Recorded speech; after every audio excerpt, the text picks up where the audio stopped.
नमस्कार दोस्तों, good evening and welcome to today session. आज के इस सेशन में दोस्तों मैं आप सभी दोस्तों का स्वागत करता हूं। संडे का दिन, evening, 60 minutes of NRI business. 60 minutes में किस तरह से आप एनआरआई बिजनेस के बारे में जान सकते हैं, क्या जान सकते हैं, कुछ क्वेरीज हैं, अपॉर्चुनिटीज क्या है, बहुत कुछ आज के इस सेशन में हम जानेंगे दोस्तों। जो भी बात होगी साथियों, टू द पॉइंट होगी, जो भी बात होगी फोकस्ड होगी। अपॉर्चुनिटीज क्या है, किस तरह से एनआरआई बिजनेस होना चाहिए। बहुत सारे साथी ऐसे हैं, बहुत सारे, जिनको लगता है कि हमें एनआरआई बिजनेस करना है सर, लेकिन कहां से शुरुआत करें वो पता नहीं चलता, कैसे करें वो पता नहीं चलता, या अगर शुरुआत किया है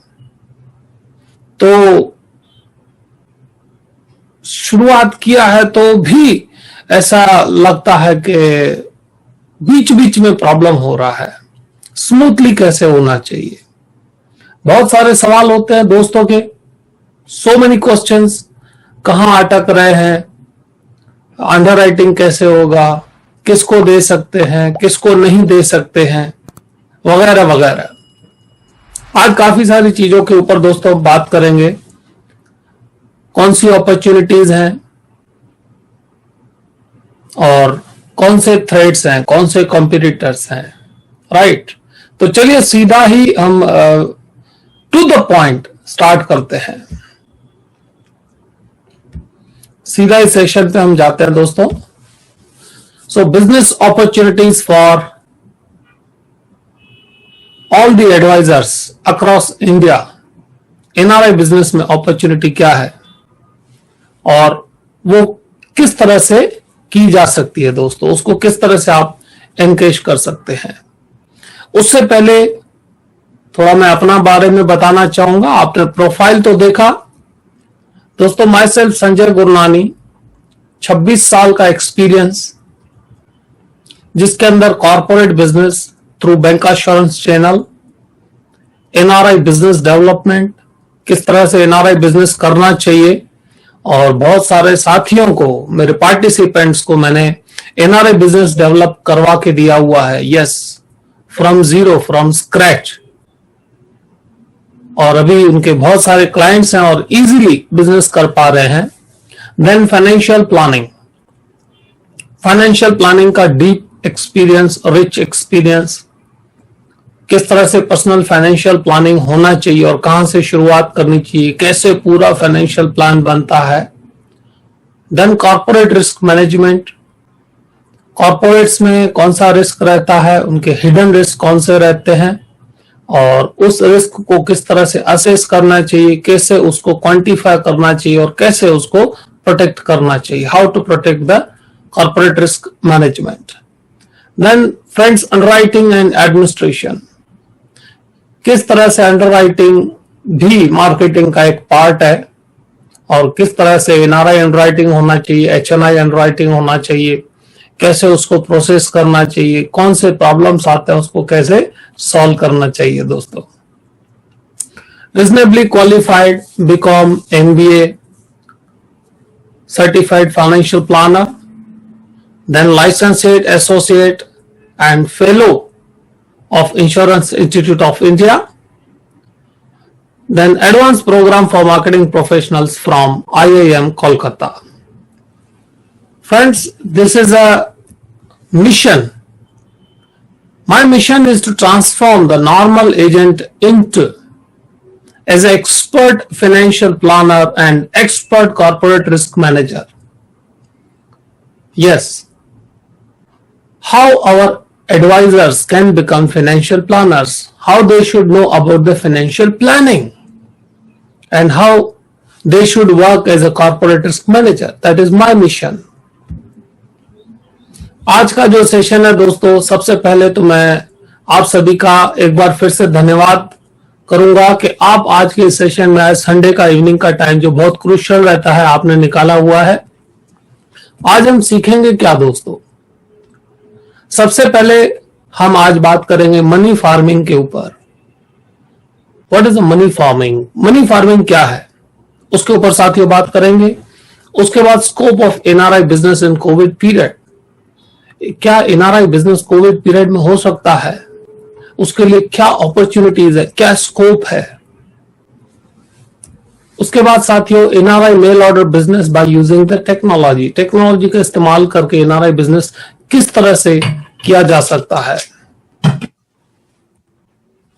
then 3 segment to focus for income growth, अगर आपको अपनी इनकम बढ़ानी है, अगर आपका बिजनेस बढ़ाना है तो कौन से 3 सेगमेंट के ऊपर फोकस करना चाहिए। सो आज का जो हमारा सेशन रहेगा यह 4 पॉइंट्स कवर अप कर पाएगा। What is money farming, money farming क्या है, scope of NRI business, mail order business किस तरह से किया जा सकता है और उसका टेक्नोलॉजी का इस्तेमाल करके कैसे बढ़ाया जा सकता है, एंड कौन से सेगमेंट में मैं फोकस करूं। बहुत सारे साथी जो हैं अपनी इनकम बढ़ाना चाहते हैं, अपना बिजनेस बढ़ाना चाहते हैं, लेकिन कई बार क्वेश्चन आता है कि सर कहां फोकस करना चाहिए। आज हम बहुत सारे ऑब्जेक्शन सुन रहे हैं कि सर पैसे ही नहीं है, पैसे ही नहीं है, वी डोंट हैव मनी। सो पैसे नहीं है तो बिजनेस कैसे हो सकता है, पैसे नहीं है तो प्रीमियम कैसे आ सकता है, पैसे नहीं है तो how to grow the business, right. So that's a big issue, big challenge. So what are the 3 factors where we should focus on, what are the 3 segments where we should focus to grow our business।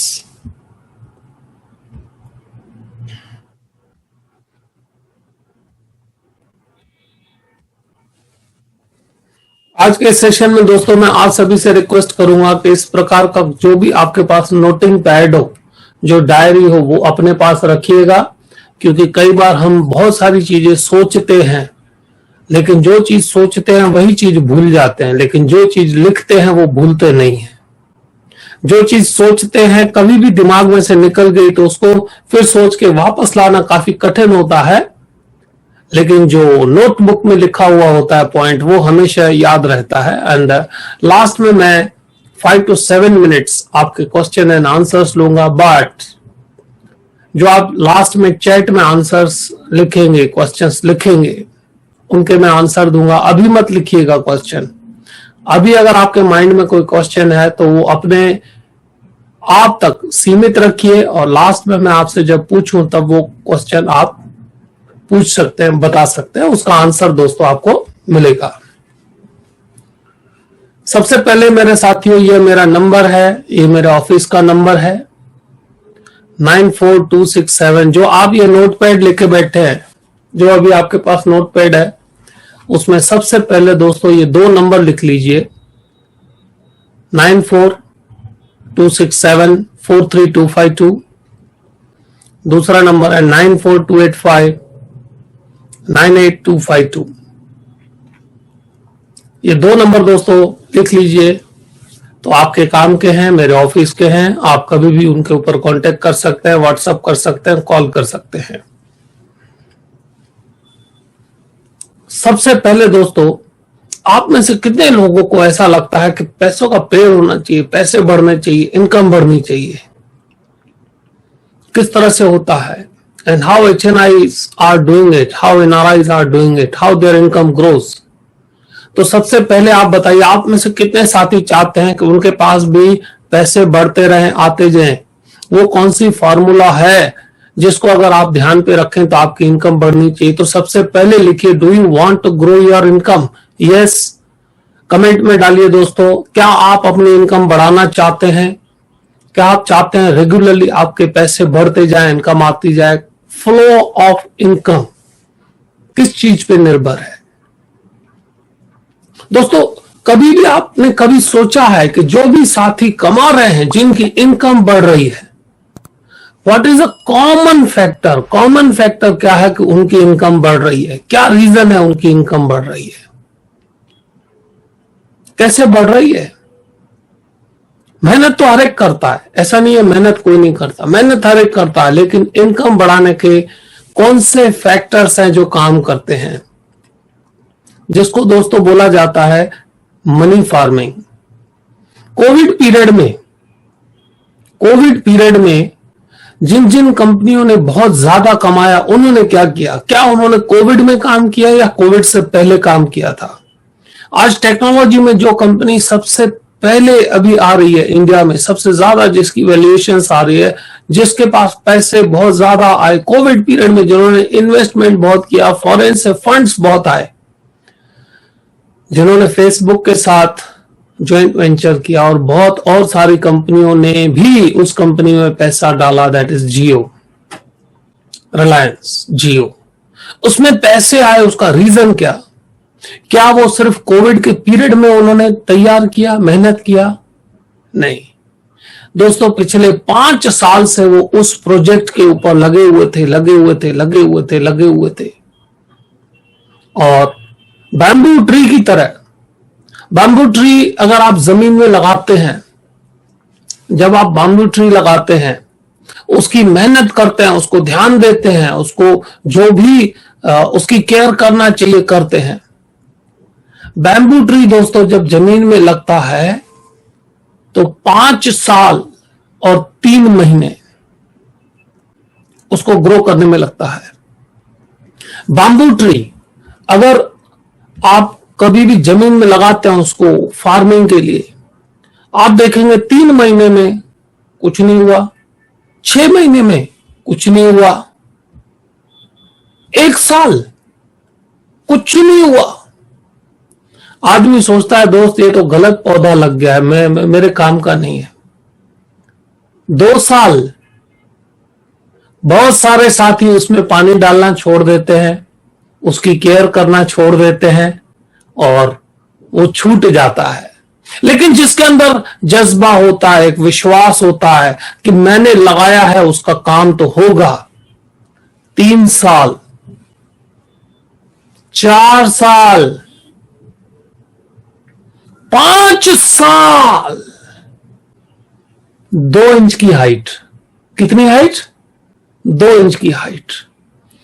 जब bamboo tree का farming होता है, 5 साल, 2 inch height. दोस्तों उसके बाद के 90 दिन में, बैम्बू ट्री 90 फुट तक जाता है, 90 फीट।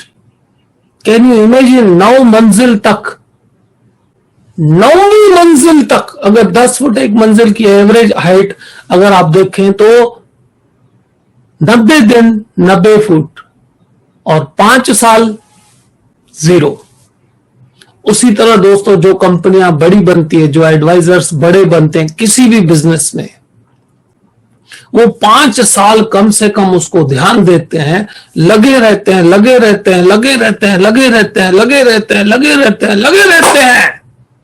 1700 दिन जिसने अपने बिजनेस में दिल, दिमाग, तन, मन, धन से डाले, उसके बाद जो उसकी हाइट ग्रो होती है, फैंटास्टिक।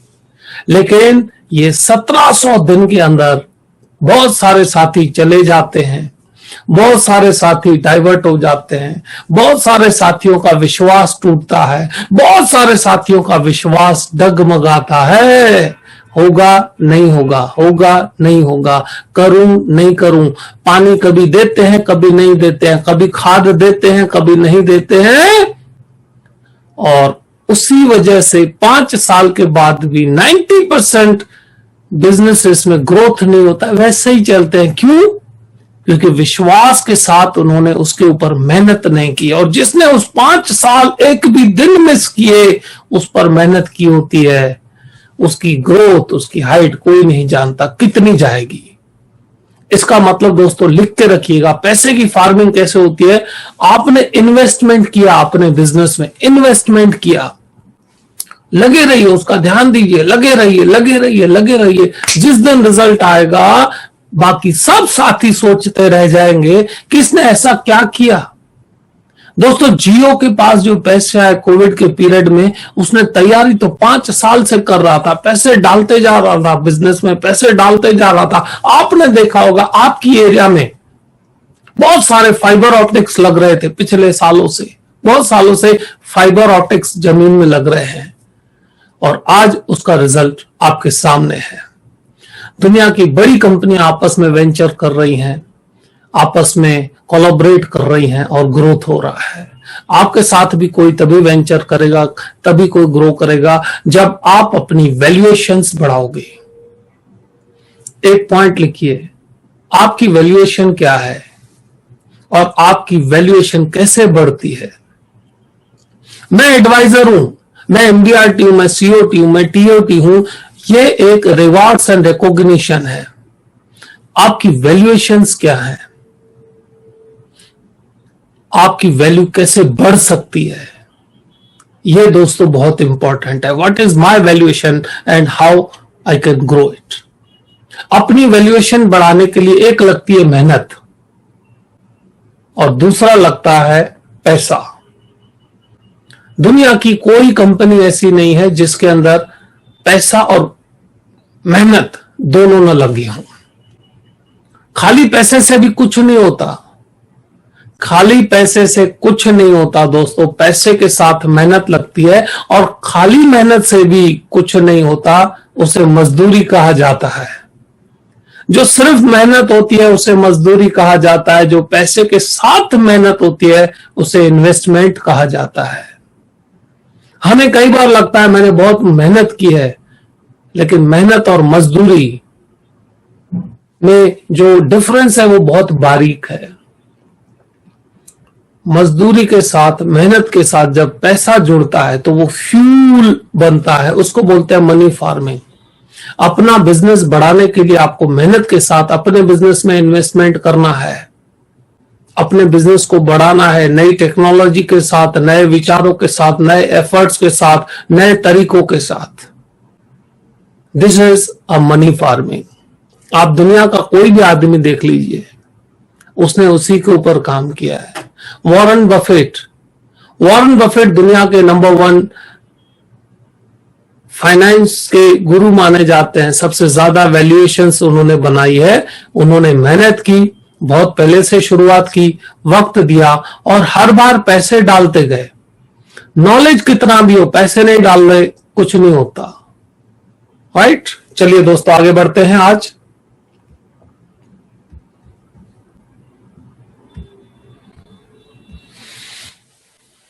आपका माइंडसेट कैसा है?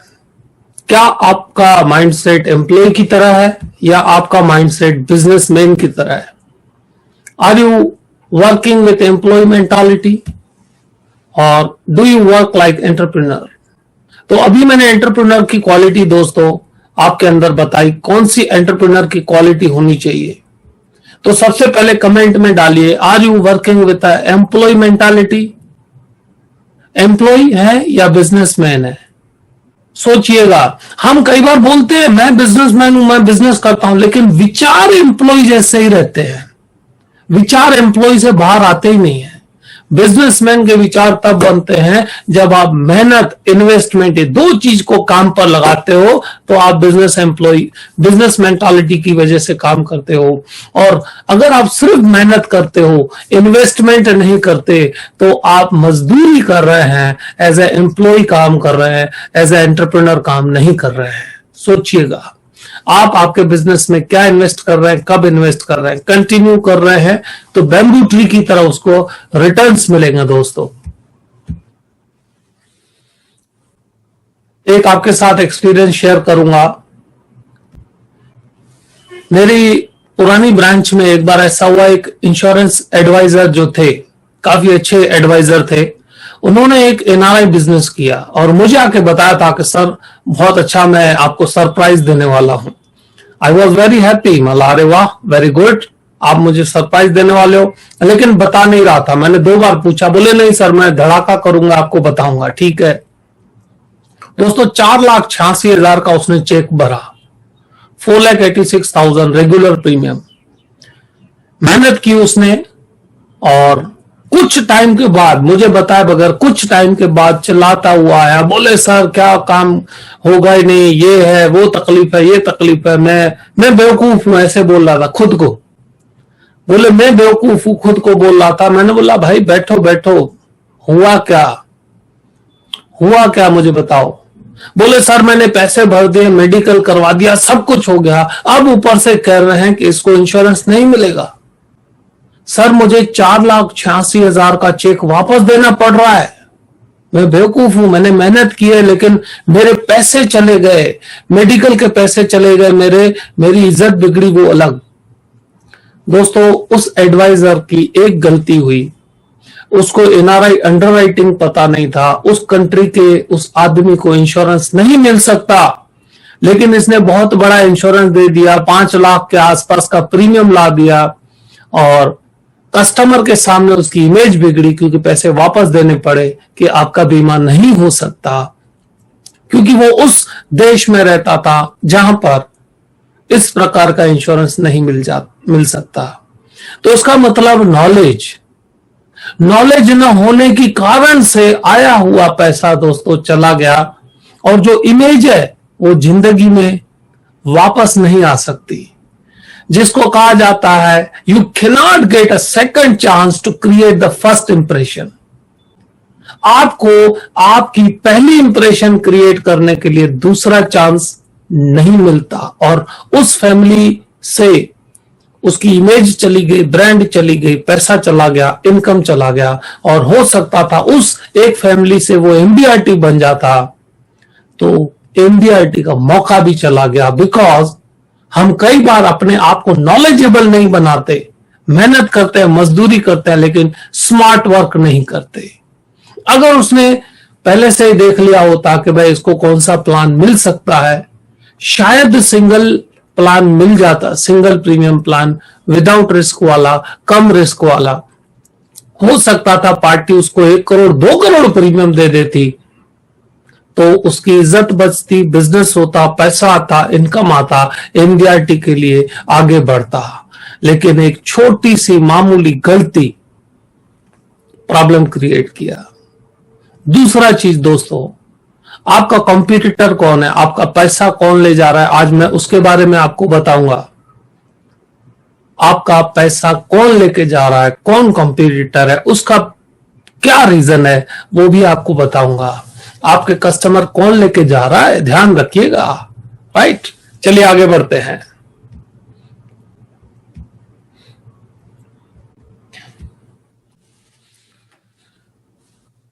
दोस्तों यह फोटो है, एक एनआरआई ने लास्ट मंथ, एक एनआरआई ने बहुत ही बड़ा अमाउंट दे के ये 900 स्क्वायर फीट का फ्लोटिंग विला परचेज किया। 900 स्क्वायर मीटर का विला 40 करोड़ में परचेज किया। Friends, this is the opportunity, this is the power, this is the potential of NRI business. यह तो मैं एक छोटा सा आपको एग्जांपल दिया कि उसने ये फ्लोटिंग विला परचेज किया 40 करोड़ में। हो सकता है इसका प्राइसिंग जो है वो ज्यादा हो, लेकिन डिक्लेयर्ड प्राइस कम हो। अब हम जानेंगे कि कहां कहां पर कितने एनआरआई हैं।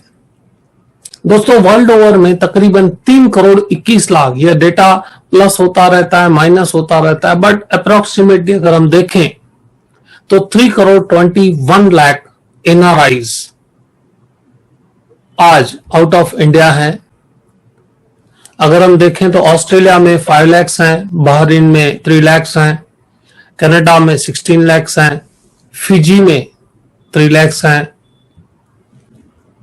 France 4 lakh, Germany 3 lakh, 2 lakh, Guyana 3 lakh, Indonesia 1 lakh, Italy 2 lakh, Qatar 7 lakh, Saudi Arabia 25 lakh, Singapore 6 lakh, south Africa 15 lakh, UAE सब मिला के 34 lakh, Kuwait 10 lakh, Malaysia 29 lakh, Mauritius 9 lakh, New Zealand 2 lakh, Philippines 1 lakh, United kingdom 17 lakh, मतलब उसके आसपास के भी सब आ गए, एंड यूएसए एंटायर 44 लाख। इतने दोस्तों एनआरआई इंडिया से बाहर हैं, तकरीबन 3 करोड़। और यह अपॉर्चुनिटी की वजह से ही जिनके पास एनआरआई मनी रहती है उनके पास आपके कॉम्पिटिटर लगे रहते हैं। जिनके पास एनआरआई पैसे होते हैं उनके पास कॉम्पिटिटर लगे रहते हैं। और वो कौन से कॉम्पिटिटर हैं आपके, उसके बारे में बताऊंगा। एक किस्सा आपको सुनाऊंगा। अच्छा, कुछ साथियों ने कहा एक बार फिर से स्लाइड शेयर कीजिए। चलिए दोस्तों, आपके साथ फिर से मैं स्लाइड शेयर करता हूं।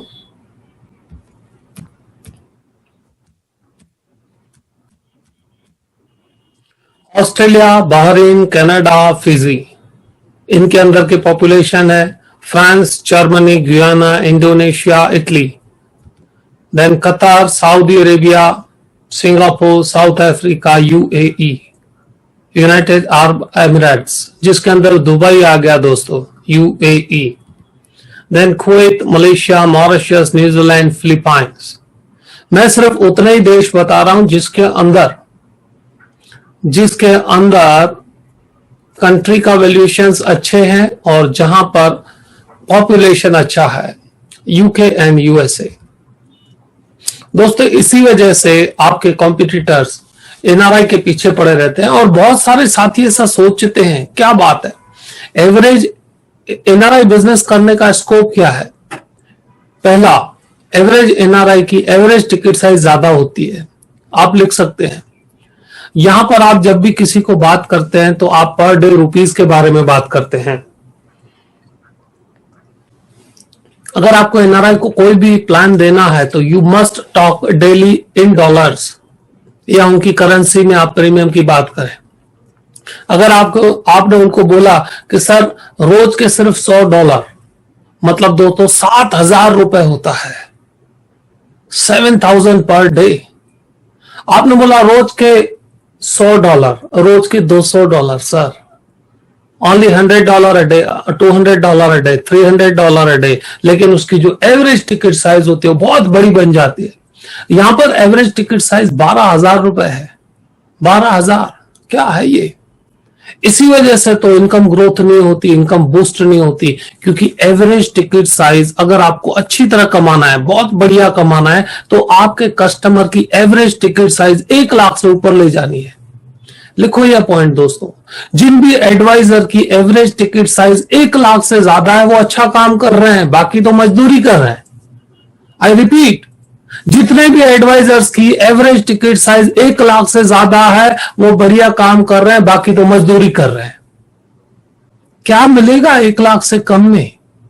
एवरेज टिकट साइज दोस्तों 1 लाख की होगी आपकी, तो आप कमाएंगे, आपको लगेगा कि नहीं इनकम आ रही है, मजा आ रहा है, बिजनेस बढ़िया हो रहा है। उससे नीचे तो सब मजदूरी ही लगेगी।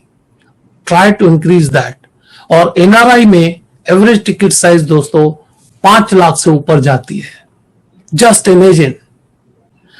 Imagine average ticket size NRI में 5 लाख रुपए से ऊपर जाती है प्रीमियम में। इसका मतलब कैसे हुआ? अगर आप रिन्यूअल भी खाली गिनते हैं, आपका चेक यहां से यहां आया, आपके अकाउंट में 25,000 आ गए। आपका चेक यहां से यहां गया, एवरेज कम से कम बोल रहा हूं, आपके अकाउंट में 25,000 आ गए एक ट्रांजैक्शन के। This is the scope of NRI business. Minimum 5 lakh ticket size रहती है एनआरआई बिजनेस में। अगर आपने 10 लाख का प्रीमियम डाला तो यहां से चेक आया, यहां चला गया, आपके अकाउंट में 50,000 आ गए। This is the smart work, this is the opportunity for NRI business. लेकिन सवाल यह होता है कि हम कई बार इस अपॉर्चुनिटी को भूल जाते हैं, मिस कर जाते हैं। Many times we miss it। एक दोस्त का आपको मैं किस्सा सुनाऊंगा। उसको पता ही नहीं था कि उसका जो प्रोस्पेक्ट है, उसका जो जिसके साथ वो सालों से बिजनेस कर रहा है, उसके पास कितने पैसे हैं पता नहीं था। एनआरआई क्लाइंट की बात कर रहा हूं दोस्तों। जब ऑल ऑफ सडन उसको पता चला कि उसके कस्टमर ने 5 करोड़ का प्रीमियम दिया है कहीं, 5 करोड़ यस प्रीमियम, मतलब 10 लाख रुपया मिनिमम कमीशन और मिनिमम एमडीआरटी, एक पॉलिसी। कौन लेके गया? बैंक एनआरआई के बिजनेस पे, एनआरआई के अकाउंट पे, एनआरआई के बैलेंसेस पे फोकस करती है। और जब एनआरआई बाहर है तभी से उसके साथ रिलेशन डेवलप करते हैं, तभी से उनका फॉलोअप करते हैं। जैसे ही यहां लैंड होता है, they take the opportunity 38 crore का एफडी लिया बैंक ने, 38 करोड़, और 5 करोड़ का इंश्योरेंस प्रीमियम लिया। 5 करोड़ का इंश्योरेंस प्रीमियम, अब आप मेरे से बेटर जानते हैं कि इनकम अपॉर्चुनिटीज क्या हो सकती हैं। कई बार हम मेहनत करते हैं लेकिन फल कोई और ले जाता है, क्योंकि हमारी छोटी सी गलती, थोड़ी सी ढिलाश, थोड़ी सी देरी हमको बहुत बड़ा लॉस कर दिए है। एनआरआई बिजनेस में आपके जितने भी एनआरआई कनेक्टेड हैं, ध्यान रखिएगा, बैंक उनके पीछे पड़ी हुई है, और कौन कौन उनके पीछे पड़े हुए हैं वो भी मैं आपको बताऊंगा साथियों। इसीलिए सभी लोग एनआरआई और एचएनआई को चेज कर रहे हैं, आप ही के क्लाइंट्स को। So that's why this is the total competition less sector. Actually normally ये कंपटीशन लेस सेक्टर है, क्योंकि सभी लोग एनआरआई बिजनेस को एक टफ मानते हैं, दिक्कत होता है, कैसे होता है पता नहीं, कैसे शुरुआत करें पता नहीं, इसीलिए कंपटीशन लेस होता है। हाँ, लेकिन इसमें टॉप एंड कंपटीशन ज्यादा है, 6-7 आपके बैंकर्स उनके पीछे लगे हुए होते हैं। और इसी वजह से दोस्तों, that's why this is important to understand the opportunity for you। इसीलिए आपके लिए ये समझना बहुत जरूरी है कि ये अपॉर्चुनिटी है, क्योंकि average ticket size 5 lakh, average ticket size 5 lakh की है।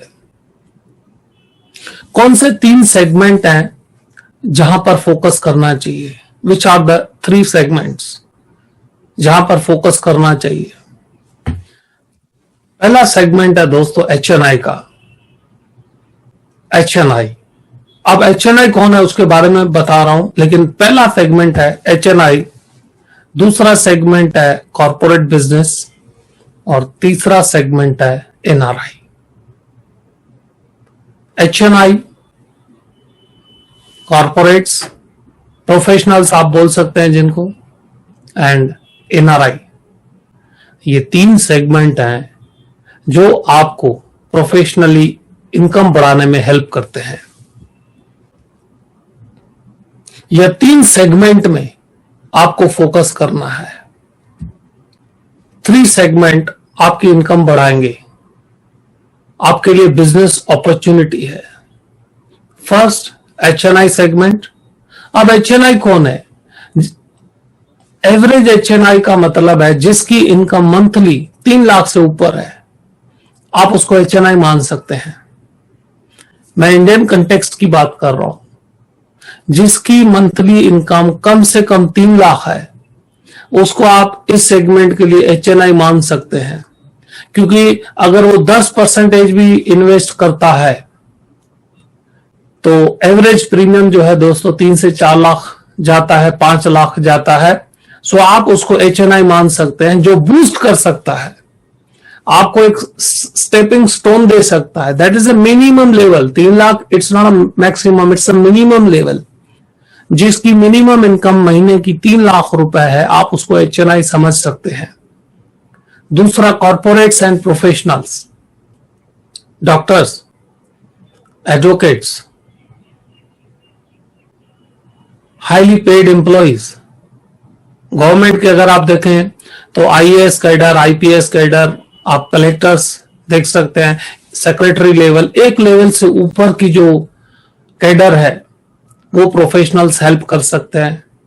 टॉप अर्निंग डॉक्टर्स, इंडस्ट्रियलिस्ट, छोटी मोटी जो फैक्ट्री लगाते हैं, वेंचर्स करते हैं, बिजनेस करते हैं, और आपको देखने में लगे कि इनकी एवरेज इनकम 3 लाख से ऊपर होगी, 5 लाख से ऊपर होगी, महीने की बोल रहा हूं, I am talking about monthly. Focus on those people। and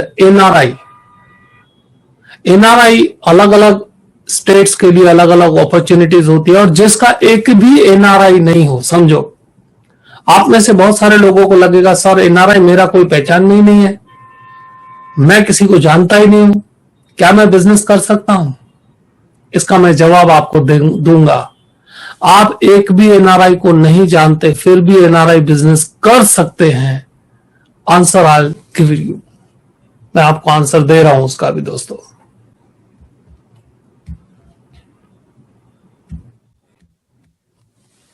आपके मन में क्या सवाल उठ रहे हैं? सबसे पहला आपके मन में सवाल होता है, can I do it? How other advisors are doing? Sir मैं कर सकता हूं क्या? बाकी के एडवाइजर्स कैसे करते हैं एनआरआई बिजनेस, मुझे तो पता ही नहीं है। क्या वाकई में कर सकता हूं? ये आपके मन में सवाल है। Is it for me?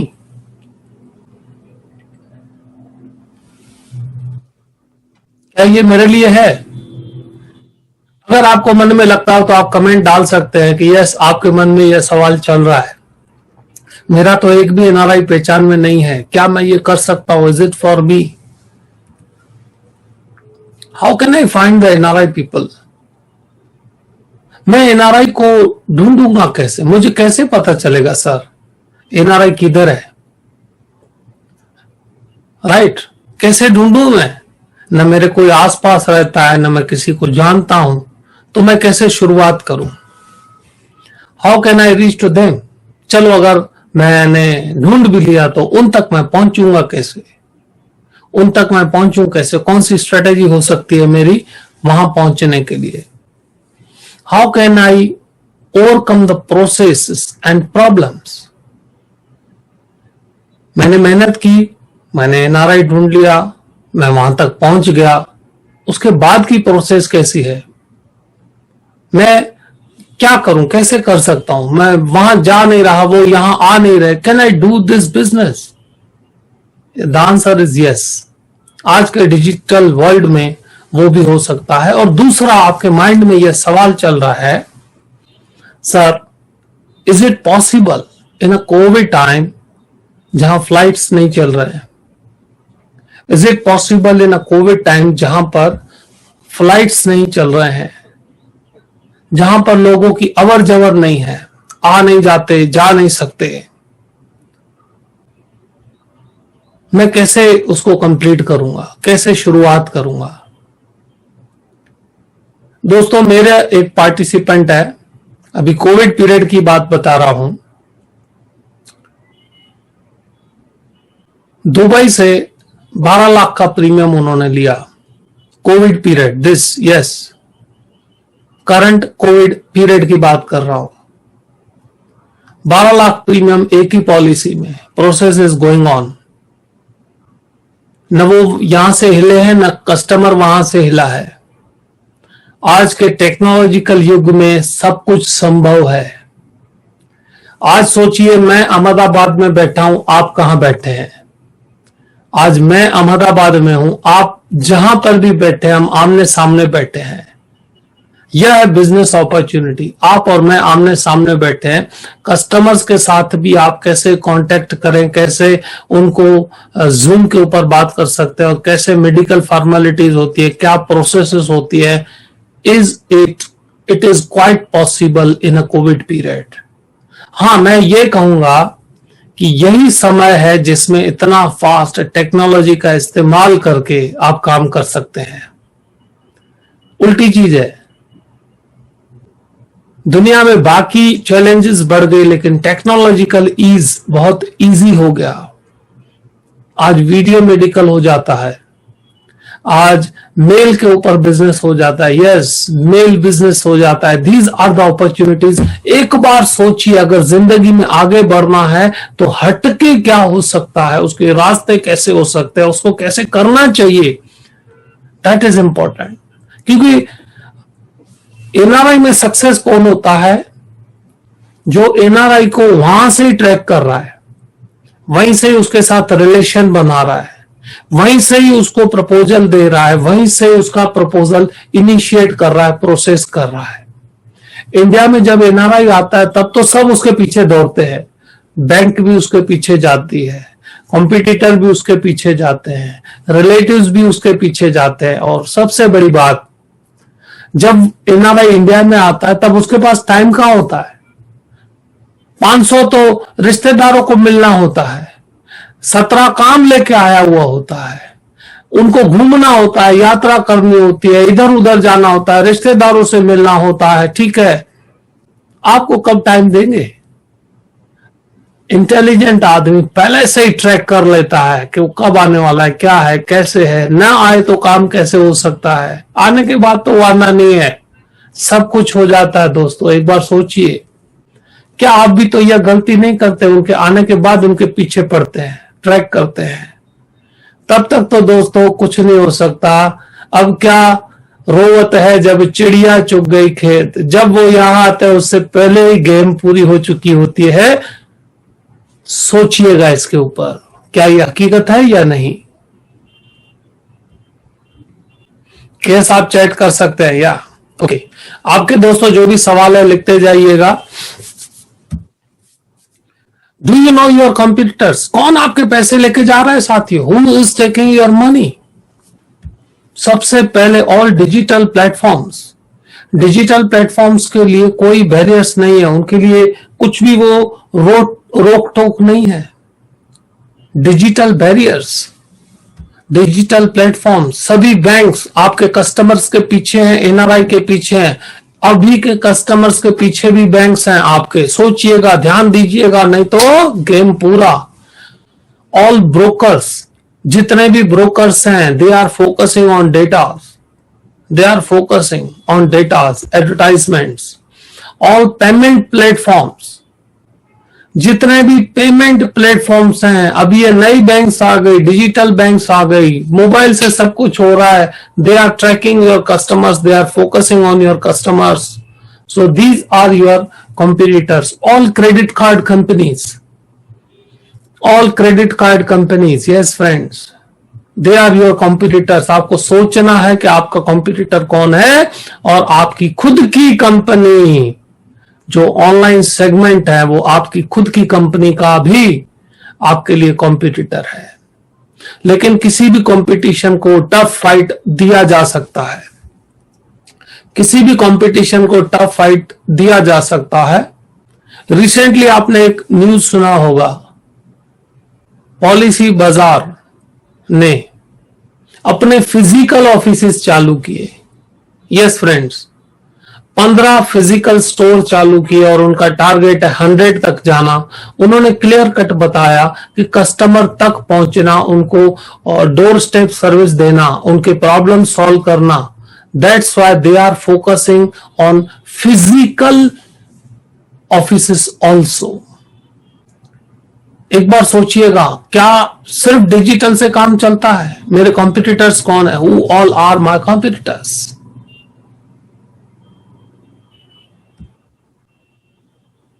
These are your 6 competitors friends। आपके ये 6 कॉम्पिटिटर से आपको सावधान रहना है। डिफरेंशिएट योरसेल्फ, अपने आप को जबरदस्त बनाइए मनी फार्मिंग के थ्रू। अपने मजदूरी मत कीजिए, स्मार्ट वर्क कीजिए। मजदूरी बिल्कुल ना करें, स्मार्ट वर्क के ऊपर काम करें, क्योंकि एनआरआई बिजनेस ईमेल से भी हो सकता है, मेल ऑर्डर बिजनेस से भी बैठे बैठे आप आपके कस्टमर्स तक टेक्नोलॉजी का इस्तेमाल करके पहुंच सकते हैं, प्रपोजल्स दे सकते हैं, प्लान समझा सकते हैं। दोस्तों एक कमेंट कीजिए, दिल से बताइएगा आपके मन में क्या ये सवाल अभी आ रहा है कि इस सब सेगमेंट में तो सर अभी बहुत कुछ सीखना बाकी, अगर मैंने नहीं सीखा तो पिछड़ जाऊंगा। मैं फिर से सवाल आपसे पूछ रहा हूं, इतनी देर से हम अपॉर्चुनिटीज के ऊपर बात कर रहे हैं, मैंने आपको कॉम्पिटिटर्स बताया, कहां पैसे जा रहे हैं और ग्रो करने के लिए कौन से 3 सेगमेंट पे फोकस करना चाहिए। क्या आपको लगता है सर इन सभी चीजों के ऊपर अगर मैंने ध्यान नहीं किया तो हो सकता है आने वाले समय में मैं पिछड़ जाऊं, हो सकता है मेरे कॉम्पिटिटर्स मेरा बिजनेस ले जाए, हो सकता है मेरे आने वाले समय में इनकम कम हो जाए। इसीलिए इस सेगमेंट में मुझे काम करना बहुत इंपॉर्टेंट है। और अगर इस पे अगर मैंने अभी इंप्लीमेंट नहीं किया, अगर इस सेगमेंट पे, एनआरआई पे, एचएनआई पे, कॉर्पोरेट सेगमेंट्स पे अगर अभी से मैंने प्रोफेशनली काम नहीं किया, जियो की तरह वक्त और इन्वेस्टमेंट नहीं दिया, तो हो सकता है मैं पिछड़ जाऊं। सोचिए, are you thinking in that way? क्या आप सोच रहे हैं अभी भी अरे ठीक है जो हुआ चल रहा है, जैसे पूरी दुनिया चल रही है मैं भी चल रहा हूं, कोई दिक्कत नहीं, कोई दिक्कत नहीं, क्योंकि दुकान बंद होते हुए देर नहीं लगती दोस्तों, दुकान खोलने में देर लगती है। ध्यान रखिएगा, धंधा बढ़ाने में सालों लगते हैं और धंधा नीचे आने में बहुत कम समय लगता है। बहुत सारी टेलीफोन कंपनियां जो है आपस में मर्ज हो गई क्योंकि एक बड़ा भाई सामने आ गया, उन्होंने ध्यान ही नहीं दिया था कौन बीच में आ सकता है। दोस्तों, कंपटीशन कहां से आके अपना डंडा उड़ा के जाती है पता ही नहीं चलता। आज के युग में आपको सतर्क रहना पड़ेगा। जागते रहो नहीं तो भागते रहो। रिपीट, जागते रहो नहीं तो भागते रहो। आज का वर्ल्ड बहुत फास्ट बदल रहा है। बहुत सारे साथी कमेंट लिख रहे हैं, बिल्कुल सही, बहुत बढ़िया, बहुत जोरदार। दोस्तों, समझ की बात है, अगर ये मैंने इन चीजों के ऊपर ध्यान नहीं दिया तो मुझे बहुत ज्यादा परेशानी हो सकती है, मेरी इनकम नीचे जा सकती है, क्योंकि मुझे अपनी एवरेज इनकम बढ़ानी है। इसीलिए दोस्तों, जितने भी प्रोफेशनल लोग हैं वो यहां पर बैठे हैं, और जो प्रोफेशनल नहीं हैं, जो अपनी इनकम बढ़ाना नहीं चाहते, वो यह सेशन अभी भी छोड़ सकते हैं। जो प्रोफेशनल है, जो चाहते हैं कि सर मैं जानना चाहता हूं, मैं करना चाहता हूं, मेरे को टॉपिक्स चाहिए, क्या हो सकता है, उन्हीं के लिए अभी मैं बात करूंगा। जो प्रोफेशनल है वो रुके, और जो प्रोफेशनल नहीं है वो सेशन छोड़ सकते हैं। साथियों, हमारा एनआरआई बिजनेस का एक कोर्स है आपके लिए, जिसमें 12 टॉपिक्स, जबरदस्त टॉपिक्स, 2 प्रोजेक्ट। सेकेंड बैच हमारी अभी होने जा रही है। हमारे दिल्ली से कृष्णानंद जोशी जी ने इंडोनेशिया से काम किया है, मिस्टर प्रभाकर खांडेकर ने दुबई से काम किया हुआ है, और बहुत सारे कंट्री से अलग अलग काम कर रहे हैं। साथी काफी कंट्री से काम कर रहे हैं, नए कॉल्स ओपन हो चुके हैं उनके लिए। तो कैसे करना चाहिए और कौन कौन से टॉपिक्स हैं, आप एक बार सुनिएगा जरूर। एनआरआई का गोल्डन अपॉर्चुनिटी क्या होता है, उसके बाद एनआरआई है कौन, हम कौन सी गलती करते हैं, एफएनआईओ कौन है और ओसीआई कौन है। हम सबको एनआरआई समझते हैं, एक्चुअली में एनआरआई अलग है, एफएनआईओ अलग है, ओसीआई अलग है। देन फ्रेंड्स, एनआरआई प्रोस्पेक्टिंग, मेरा एक भी एनआरआई क्लाइंट नहीं है सर, मैं किसी भी एनआरआई को नहीं जानता, तो जीरो से कैसे शुरुआत कर सकते हैं, इसको बोलते हैं NRI prospecting technique. Then how to do mail order business, step wise कैसे मेल ऑर्डर बिजनेस करना चाहिए, कहां से शुरुआत करनी चाहिए, कैसे मेल्स भेजने चाहिए, कैसे बात करनी चाहिए, और बैठे बैठे मेल ऑर्डर बिजनेस कैसे हो सकता है। एनआरआई बैंकिंग क्या है, सर मैं एनआरओ से चेक लूं, एनआरई से लूं, और ये एफसीएनआर क्या होता है। कई बार साथियों को यहां पर दिक्कत आती है, जब एनआरआई पूछता है कि मैं कौन सा चेक दूं आपको, तब सिर खुजाते हैं, सर कौन सा चेक लेना चाहिए मुझे। और गड़बड़ तब होती है जब एनआरआई बोलता है ये पैसे मुझे वापस ले जाने हैं। कुछ समय अगर कुछ गलतियां हो गई तो वह पैसा वापस नहीं जाता और बहुत बड़ा प्रॉब्लम हो सकता है। तो यह जानना जरूरी है, एनआरओ, एनआरई, एफसीएनआर क्या है। एनआरआई अंडरराइटिंग का software, yes friends, NRI underwriting software, दुनिया के जितने भी देश हैं उसमें अंडरराइटिंग कैसे होती है, एक सेकंड में आपको पता चले तो आपको कैसा लगेगा। दुनिया के किसी भी देश के एनआरआई अंडरराइटिंग कैसे है, आपको एक सेकंड में चुटकी बजाते हुए पता चले तो कैसा लगेगा।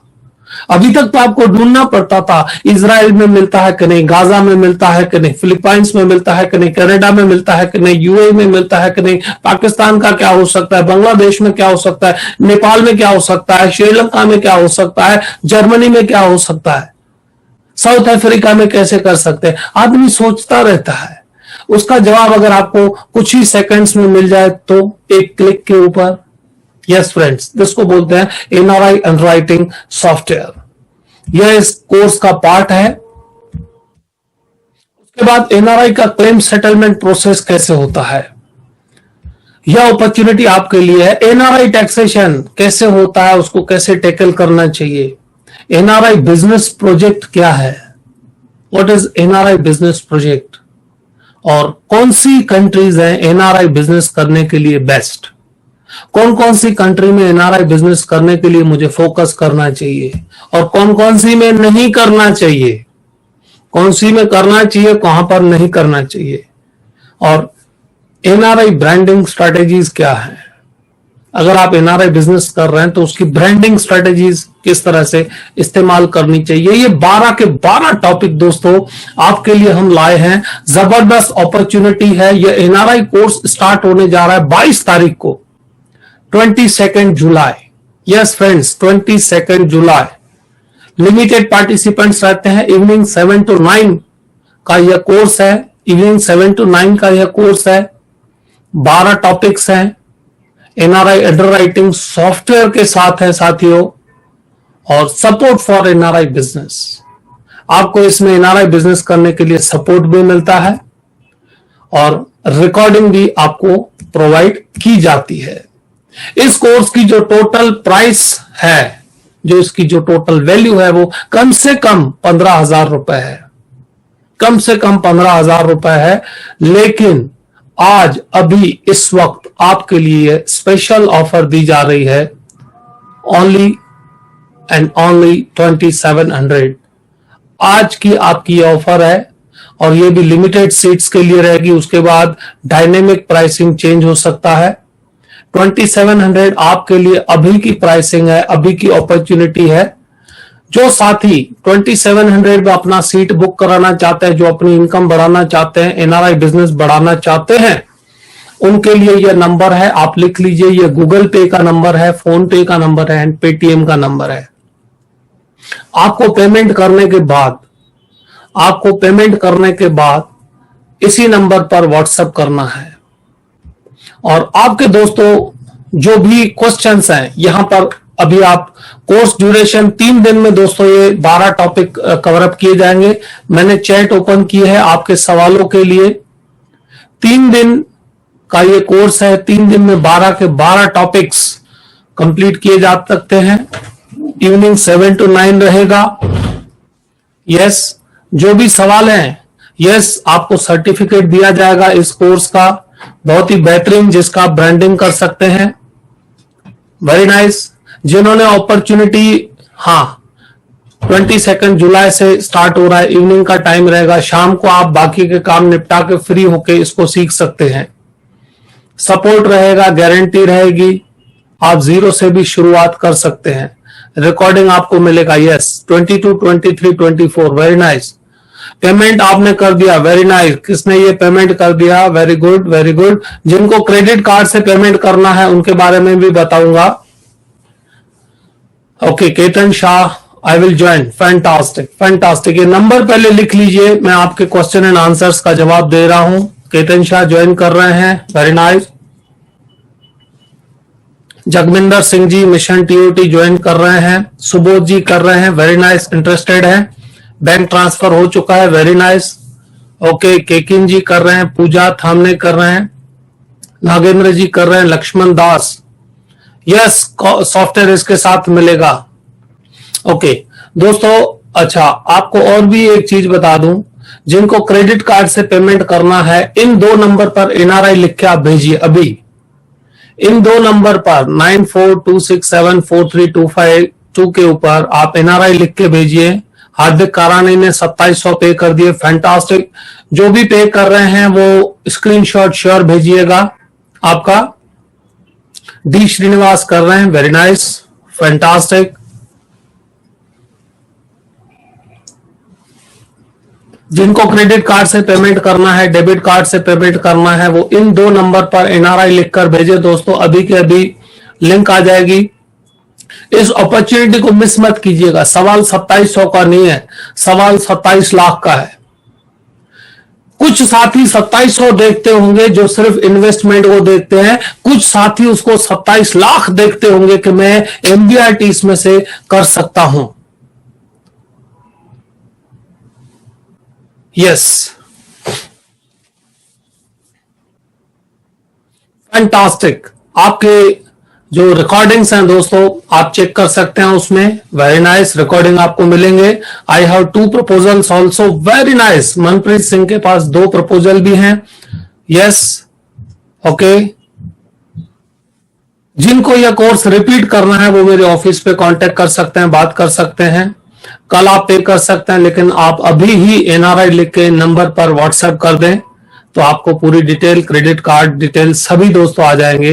रविंद्र जी ज्वाइन कर रहे हैं। Damodar Reddy, great course sir, I have already attended first session, fantastic, बहुत बढ़िया रेड्डी जी। वेंकट जस्ती, payment done, very nice, great. बहुत सारे साथी हैं जिन्होंने पेमेंट कर ली है। हाँ, 7 to 9 इवनिंग टाइम रहेगा दोस्तों, 7 to 9। नयन मोहिते कल पे करेंगे। अंजना अग्रवाल ज्वाइन कर रहे हैं, वेरी नाइस। एक चीज समझ लीजिएगा, आप 2700 देखते हैं कि 27 लाख देखते हैं, यही तो मेंटालिटी का फर्क है दोस्तों। आप 2700 देख रहे हैं या 27 लाख देख रहे हैं, दैट इज द डिफरेंस। आप 2700 देख रहे हैं या 2 करोड़ देख रहे हैं, दैट इज द डिफरेंस। मैं क्या देख रहा हूं as a business opportunity, that matters. क्या मैं 2700 देख रहा हूं या मैं इसमें 27 लाख देख रहा हूं? सोच आपकी है, सोचना आपको है, बिजनेस आपका है, पैसा आपका है, परिवार आपका है, इनकम आपकी है, फ्यूचर आपका है, मेरा कुछ नहीं है। आई रिपीट, इनकम आपकी है, बिजनेस आपका है, परिवार आपका है, सोचना आपको है। 2700, 27 लाख, चॉइस इज योर्स। आप 2700 बचा के चल सकते हैं, कोई दिक्कत नहीं है।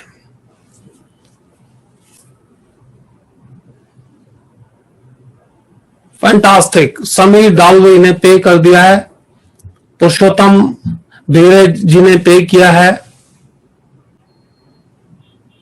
यस, नहीं दोस्तों, HNI अलग है, NRI अलग है। NRI इंडिया में जो इंडिया से बाहर गए हुए 2000 NRI, वो HNI होते ही हैं मोस्टली। Okay, fantastic. जिन्होंने पे किया है उन सभी से रिक्वेस्ट है, अच्छा सबसे पहले आपने पे किया, क्वेश्चंस भी आप लिख सकते हैं। Axis bank transfer, yes will do, yes. I have details, fantastic. आप डिटेल्स केतन जी आप व्हाट्सएप कर सकते हैं। एक बार सोचिए आप क्या सोच रहे हैं, एक बार खाली इतना सोचिए आप क्या सोच रहे हैं। 2700, 27,000 या 27 लाख? बिजनेस अपॉर्चुनिटी उसी को कहा जाता है, बिजनेस फार्मिंग किसको कहा जाता है। हाँ, एक बात सिंपल समझ लो। कोई सोच रहा है कि भाई सर मैंने तो कभी किया ही नहीं। दोस्तों, दुनिया में कोई भी काम एक्सपीरियंस से नहीं होता, शुरुआत से होता है। दुनिया में कोई भी काम करने के लिए पहला कदम, हिमालय तक पहुंचने में भी पहला कदम काम में आता है। अगर पहला कदम नहीं उठाया तो करना मुश्किल है। Mister Avinash Panda paid, fantastic, fantastic. 2700, 27 lakh, 27 crore, choice आपकी है, बिजनेस आपका है, सब कुछ आपका है। कोई सवाल हो तो दोस्तों डालिए, I am waiting for your questions. Training in English, mix English and Hindi. Software will be in English, presentation would be in English, explanation would be in both the languages, in Hindi as well as in English.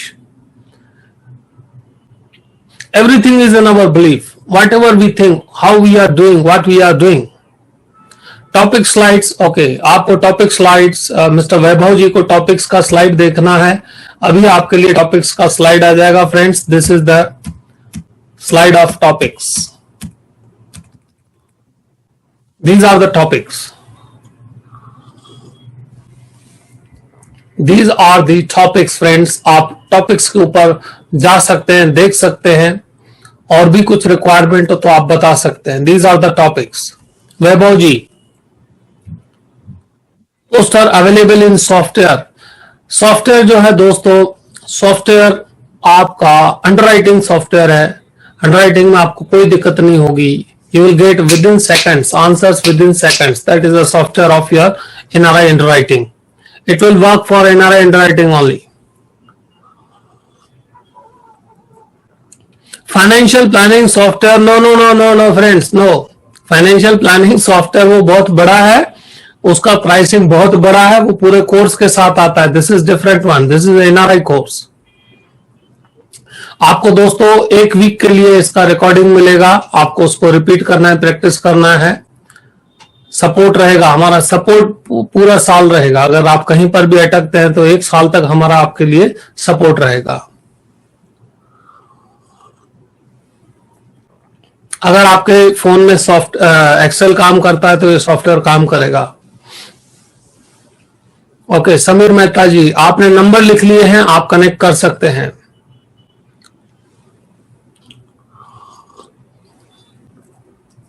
आप topics देख लीजिएगा।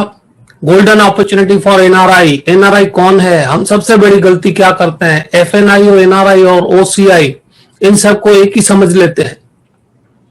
NRI की prospecting technique mister VA. Kantha Rao पे किया। Fantastic, fantastic, very good, very good. NRI prospecting technique में कहां से लाऊं? Good coverage of topics, very nice. NRI banking process क्या है? कौन कौन से चेक्स लेने चाहिए, कौन से नहीं लेने चाहिए? अगर आपको आपका क्लाइंट क्या डॉलर में चेक दे तो क्या करोगे? कस्टमर ने आपको डॉलर में चेक दिया $1,00,000, दोस्तों 70 लाख रुपए होता है, 75 lakhs। आप क्या करोगे? क्या करोगे? डॉलर पेमेंट ले सकते हैं, ले सकते हैं, that is the main point. यही तो, अगर मैंने अपनी अपॉर्चुनिटी को माइनस कर दिया, कस्टमर को बोला डॉलर में चेक नहीं लेंगे, गेम पूरी, डॉलर में चेक ले सकते हैं। Yes, you can. Complete NRI handwriting आएगा, एनआरआई क्लेम प्रोसेस आएगा, NRI taxation, NRI business project आएगा, कौन सी कंट्रीज बेस्ड है वो आएगा, एंड एनआरआई ब्रांडिंग स्ट्रेटेजीज दोस्तों आएगा। अभी हम इस सेशन को यहां पर ब्रेक कर रहे हैं, इस सेशन को यहां पर एंड कर रहे हैं, क्योंकि मैंने आप सभी दोस्तों को बताया था कि टाइम की कीमत है, आपके टाइम की कीमत है, मेरे टाइम की कीमत है। सोचना आपको है, थिंकिंग, पैसा आपका है, अपॉर्चुनिटी आपकी है, बिजनेस आपका है, आगे जाना है, पीछे जाना है, उधर रुकना है, everything is yours friends. I am just your guide. मैं आपको बता सकता हूं, लेकिन आगे जाना तो आपको ही पड़ेगा। दोस्तों, मैं आपको सिखा सकता हूं, काम आपको करना पड़ेगा। आपके साथ खड़ा रहूंगा, आपकी इनकम बढ़ाऊंगा, आपका कॉन्फिडेंस बढ़ाऊंगा, आपका नॉलेज बढ़ाऊंगा, आपका बिजनेस बढ़ाऊंगा, लेकिन डिसीजन आपका है। जिंदगी में कहावत है, लाइफ में आगे बढ़ने में आपने क्या चॉइस किया वही इंपॉर्टेंट है। आपने क्या चॉइस किया लाइफ में, व्हाट यू चॉइस, आपने चॉइस क्या किया। जिंदगी आपके डिसीजंस पर ही चलती है साथियों। यह पेमेंट का नंबर है, और ये जिनको क्रेडिट कार्ड से पे करना है उनके नंबर है। लाइफ हमेशा चॉइसेस पे चलती है, फ्यूचर हमेशा चॉइस से बनता है, डिसीजन से बनता है। So decision right, future bright. So अभी दोस्तों मैं आपसे आज्ञा चाहूंगा। आपसे मैंने टाइम आपको दिया है, आपके सवालों के जवाब मैंने दिया है। बैंक किरण जैन ट्रांसफर हो गया है उनका, ओके। बैंक पेमेंट भी आपका आ जाता है, yes, fantastic, we accept the bank payment also. और आपको कभी भी इस संदर्भ में अगर आपको बात करना है तो आप हमारे ऑफिस पर, जो मैंने आपको नंबर पहले लिखवाए थे, उनके ऊपर बात कर सकते हैं। आपका दिन शुभ रहे, आपका बिजनेस शुभ रहे, और आप आगे बढ़े। आगे बढ़ने के लिए सही निर्णय लें, सही निर्णय ले। जिंदगी हमेशा चॉइस से बदलती है, आपका भविष्य हमेशा चॉइस से बदलता है। आपका भविष्य आपके ऊपर निर्भर है, और वो आपके डिसीजन पर दोस्तों निर्भर करता है। आपका भविष्य आपके हाथ में है, और आपका डिसीजन आपके हाथ में है। तो आप स्वस्थ रहे, तंदुरुस्त रहे, जबरदस्त रहे। और आज के सेशन अटेंड करने के लिए दोस्तों मैं आपका सभी का शुक्रगुजार हूं, और मेरे ऑफिस से आपको कांटेक्ट आ जाएगा। जिन्होंने कमेंट डाला है उनको जवाब आ जाएगा। और संडे आप एंजॉय करें ऐसी शुभकामनाओं के साथ। धन्यवाद दोस्तों, थैंक यू वेरी मच।